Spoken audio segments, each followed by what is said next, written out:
प्रशांत जी, क्या लगातार एक के बाद एक एनडीए के नेताओं पर आप ये बमबाजी कर रहे हैं भ्रष्टाचार को लेकर? देखिए, हम बिहार में 3 साल से हैं और हम लोगों ने इस तरह के आरोप प्रत्यारोप से अपने आप को अलग रखा है।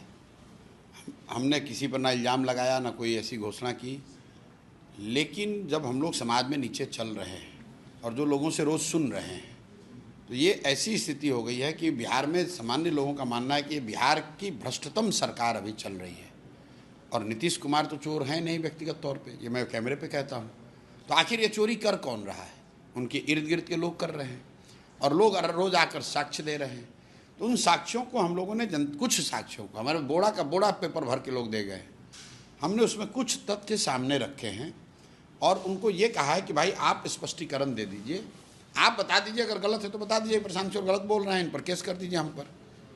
आप मंत्री हैं, अपने पीए के नाम पर आपने ज़मीन खरीदी 2019 में, फिर 2 बरस के बाद उसी ज़मीन को बिना पैसा दिए अपने बेटी के नाम पर ट्रांसफ़र करा लिया।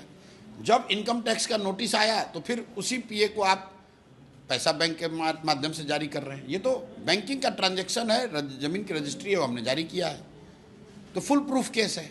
आप बताइए कि आपने ज़मीन खरीदी कि नहीं अपने पीए योगेश्वर दत्त के नाम पर, और अगर खरीदा तो 2 बरस के बाद फिर अपने बेटी के नाम पर क्यों ट्रांसफ़र कराया?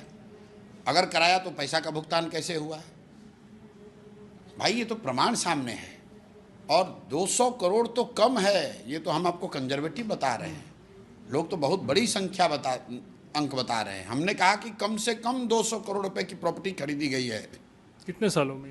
पिछले 2 सालों में, लोकसभा चुनाव के बाद के ये सारे डॉक्यूमेंट हमने अब बताया उनको कि इनकी बेटी की सगाई हुई और सगाई और शादी के बीच में 38 करोड़ रुपए की ज़मीन खरीद ली गई। उसका एक एक डीड जारी किया है मैंने। और उसके बाद अशोक चौधरी ने आकर कहा कि हमने नहीं किया है ये, और हम ही थोड़े ना कह रहे, उनके तो जदयू के मुख्य प्रवक्ता ने कह दिया कि भाई जवाब तो दीजिए।